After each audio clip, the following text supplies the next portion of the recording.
We got a fight here. Yeah, we got a fight. This one yeah. is one of the most popular fights in recent memory. It's in the Fight Hall of Fame.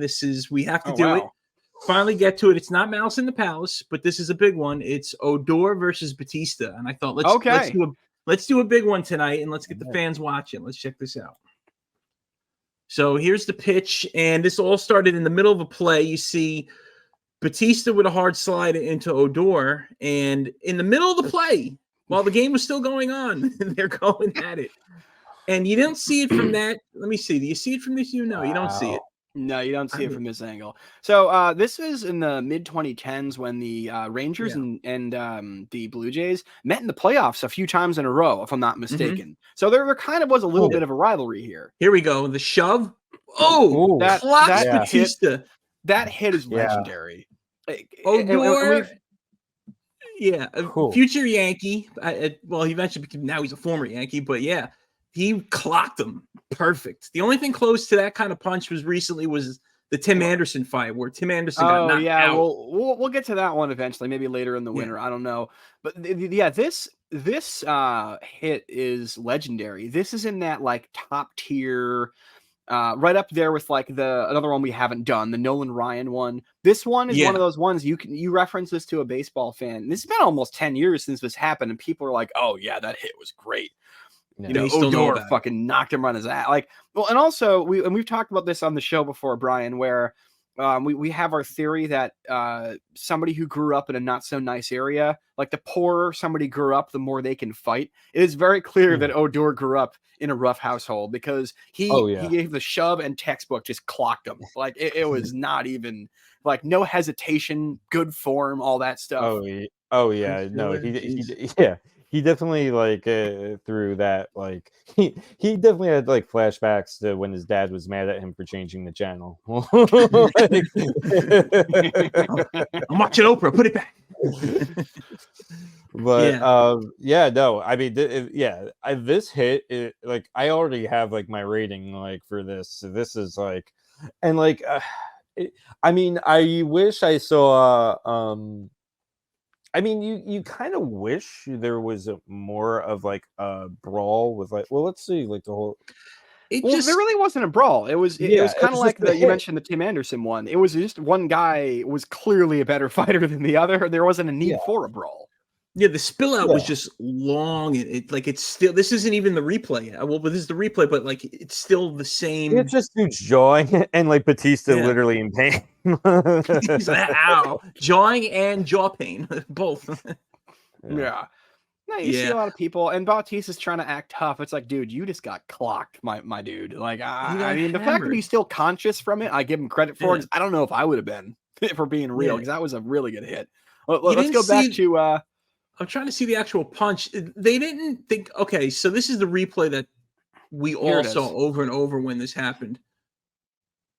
Boom! There was another angle. They don't have it in this, but he squarely hit him in the jaw, and their adrenaline was so high. Like at the end of the fight, you see Pilar's getting in on this too. All right, so there was a little bit of a brawl. It wasn't just two guys. All right, I like it. And Phil, you like this aesthetically? The uniforms are two different colors. Oh, I was just gonna say that. I love the fact that you've got a light and a dark.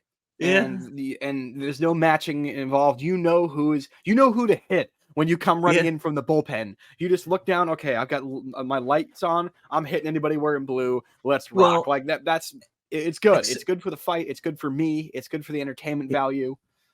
Except for the Rangers coaches wearing the blue jackets, they may get punched by their own team by mistake. It's crazy too. Batista's being held back by who is that's holding him back?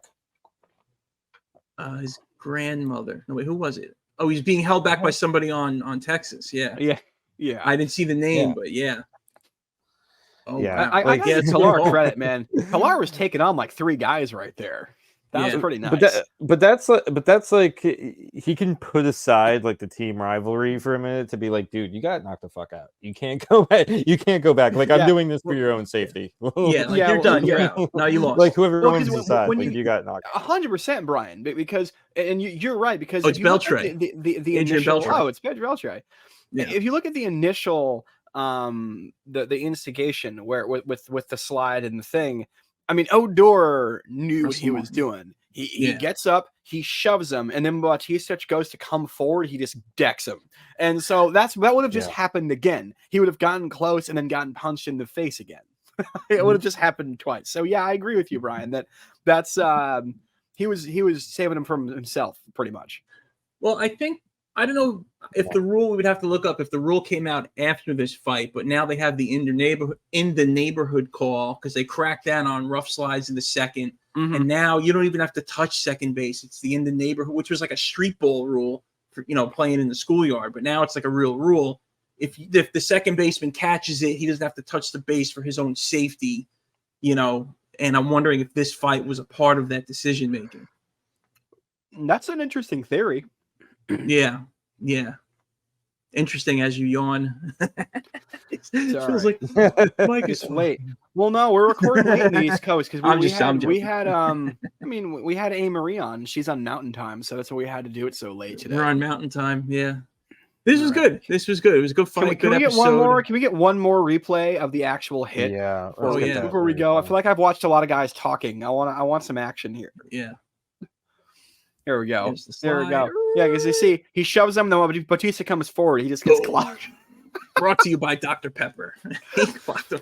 I wish there was a slower angle. I thought this would have had. This is directly from the game, I think. So, but yeah, I remember seeing this over and over and over because he clocked them. So this is one of those ones you can watch over and over. Like some brawls have replay value and some don't. This one is near the top in terms of replay value.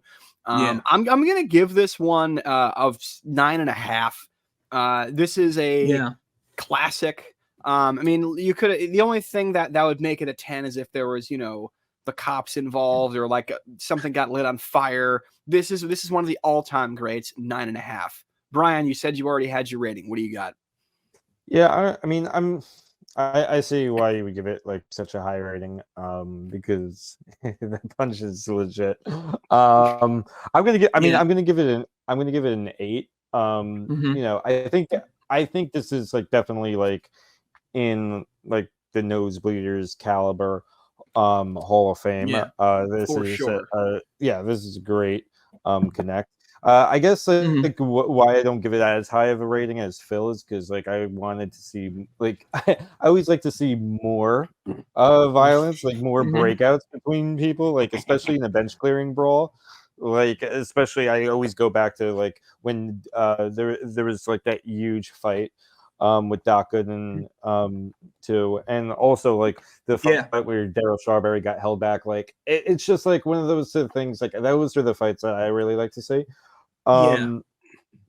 So yeah, but this is, I mean, there's not a lot you can really complain about this. Like the hit was nasty, and then like him coming up and then boom popping him. It's just like that is watching that replay is practically a 10. If you just have that like 30-second like a TikTok basically, like that's a 10. That is definitely a 10 right there. Yeah, so, I'll admit I inflated it, Ryan, for the cultural aspect of it. Because it's one of the most famous ones ever. It is. I mean, you got the sunglasses flying, 2 playoff rivals. It was just, I gave it a high rating for external reasons. I agree that the brawl wasn't complete, but that replay is one of those ones that you can just watch over and over again. I just love the replay ability. Mike, what do you got? Yeah, going last, I get to hear everybody's opinions, and like my brain is like scrambling. What do I pick? I wanted to give it a 9.5, but after watching it, the punch was a 10. The punch was a 10. It does have a big cultural aspect, but Brian made a good point. Like, you can't compare this fight to the intensity of the 98 Yankees-Orioles brawl. Like, that's a 10. That's a 12. That's what we love to watch because it's exciting. So I'll give it a 9.3. How about that? You wussed out. You wussed out. I can't give it a 10, but I didn't even know we were allowed to do anything between the 0.5s. We can rank this based on animals if we wanted to. Sure. It's our show. Sure. Next week, I'm going to give next week's fight 6 llamas just because you 6 llamas. Yeah, there you go. There we go.